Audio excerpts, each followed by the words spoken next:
2019년 7월 1일부터 2020년 7월 1일까지 수집한 데이터를 바탕으로 캐나다에서 가장 빠르게 성장하는 커뮤니티 지역은 온타리오주 오샤와인 것으로 나타났습니다. 이 기간 동안 2.1%의 인구 증가율을 보였으며 이를 이어 노바스코샤 할리팩스, 온타리오주 키치너 원터로 캠브리지 지역으로 나타났습니다. 스테칸에 따르면 가장 높은 거주 증가율을 기록한 도시 순위는 다음과 같습니다. 또한 토론토는 5375명, 밴쿠버만 2189명, 몬트리올 24,880명이 설문조사 기간 동안 도시를 떠난 것으로 나타났습니다. 이는 지난 3년간 연평균의 72,686명보다 증가한 수치로 캐나다 통계청은 대도시에서 소도시로에 계속 이동하는 변화가 이어지고 있다고 말했습니다. 다음 뉴스입니다. 렉소리 음식 배달 업체인 우버이츠와 손을 잡고 약 배달 및 픽업 서비스를 전국적으로 시행합니다. 렉솔에 따르면 1월 25일부터 전국에 있는 렉소리 100여 곳에서 800종류 이상의 판매품들을 우버이츠를 통해 주문 및 배달을 시킬 수 있습니다. 렉솔 측은 사회적 거리두기가 계속되고 있고 가능하면 집에 머물러야 하는 이 시국에 손님들의 편의를 위해 이런 서비스를 제공해드릴 수 있어서 기쁘다 라고 전했습니다.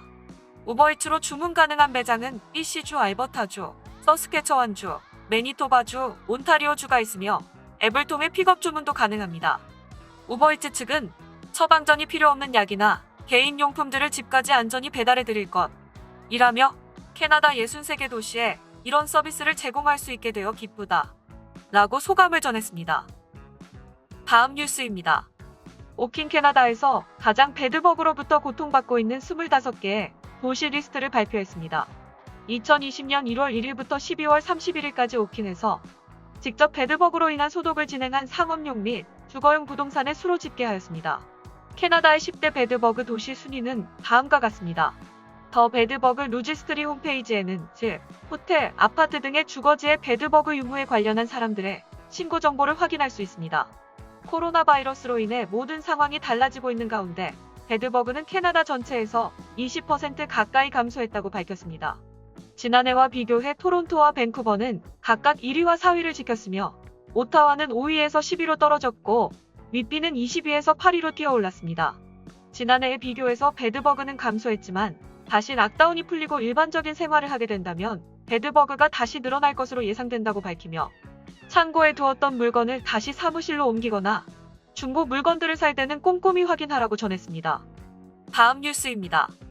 밴쿠버 컨벤션 센터에서 열리는 반고흐 디지털 전시회가 폭발적인 인기를 끌면서 전시회 주최 측이 전시 기간 연장을 논의 중이라고 밝혔습니다. 반고흐 디지털 전시회는 표 판매를 시작하자마자 얼마 안가 전부 매진이 될 정도로 인기가 많았는데요. 주최 측은 캐나다 내 판매 중 최고 기록이라며 몬트리올 주말 판매량을 앞섰다 라고 전했습니다. 반고흐 디지털 전시회 1일 티켓 수량은 코로나19 유행 안전수칙이 허용하는 최대 수량으로 판매되었으며 현재 폭발적인 수요를 감당하기 위해 전시 기간을 연장해 더 많은 사람들이 방문할 수 있도록 논의 중입니다. 디지털 전시회는 기존 미술 전시회와 다른 방식으로 진행됩니다. 해당 작가의 작품을 공간 전체에 투사시켜 방문객들이 미술품을 감상하는 것이 아닌 미술품 세계로 들어가는 느낌을 주게 됩니다. 반고흐 디지털 전시회는 2021년 3월 19일부터 시작되며 현재까지 언제 종료되는지는 공표되지 않았습니다. 티켓 예매는 웹사이트에서 하실 수 있습니다. 다음 뉴스입니다. BC주 보건당국이 향후 몇 주간은 전달받는 코로나19 백신 물량이 매우 제한적일 것이라고 밝혔습니다.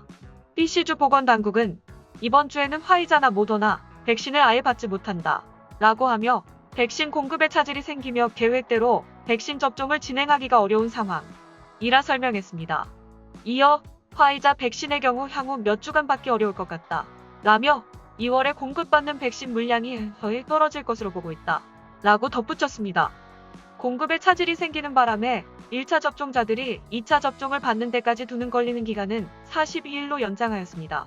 현재 있는 백신 수량으로 장기 요양원에 있는 취약계층에게 먼저 1차 접종을 하는 것으로 계획을 짠 것입니다. BC주는 지난주 코로나19 예방접종 계획을 밝히며 4월에서 9월 사이에 접종 가능한 모든 연령대의 BC주 주민들이 다 코로나19 백신을 맞게 될 것이라 밝힌 바 있습니다. 그러나 백신 공급에 차질이 생기면서 계획이 조금 지연될 수도 있을 것으로 보입니다.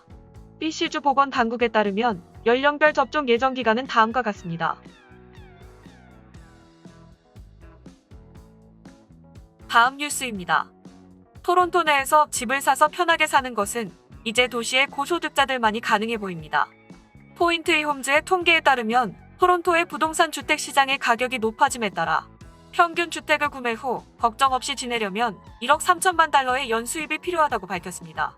토론토의 평균 주택 소유자들은 11만 5,134달러를 벌고 있지만 월별 모기지 상환에 대한 부담을 가지고 있는 것으로 나타났으며 주택 소유자들은 편안하게 살기 위해서는 매년 12,675달러를 더 벌어야 한다고 전했습니다. 데이터에 따르면 토론토 주택시장은 현재 일반 주택시장에 비해 11% 더 비싼 것으로 나타났으며 2020년 현재 토론토 주택의 평균 매매가는 93만 달러입니다. 정착할 만큼 수입이 없을 경우 현재 토론토 전역에 한 달 무료 및 기타 입주자들에게 인센티브를 제공하는 아파트들이 나와 있습니다. 다음 뉴스입니다. 며칠 전 발생한 의문의 가스 유출 사고로 주민 1명이 사망하고 4명이 부상당했습니다. 사건은 지난 월요일 밤 9시경 레슬리와 로렌스 근처의 선크레스트 드라이브에 위치한 한 주택에서 발생했는데요. 냄새도 없고 맛도 없는 일산화탄소가 유출되었습니다. 경찰과 의료진, 소방대원이 현장에 출동해 사람들을 구출했으며 이 과정에서 2명의 구조대원이 부상을 입기도 했습니다. 이 사고로 인해 남성 2명이 중태에 빠졌으며 노년의 여성과 10대 청소년이 병원에 입원했습니다. 신원이 밝혀지지 않은 또 다른 남성은 사망 선고를 받았습니다. 이 가스의 유출 원인은 아직 밝혀지지 않았으며 계속해서 수사 중입니다. 다음 뉴스입니다. 몬트리올 심장연구소 MHI라고 불리우는 몬트리올 하트 인스티튜가 코로나19로 입원한 환자들에게 효과를 보이는 경구용 약을 발견했다 전했습니다.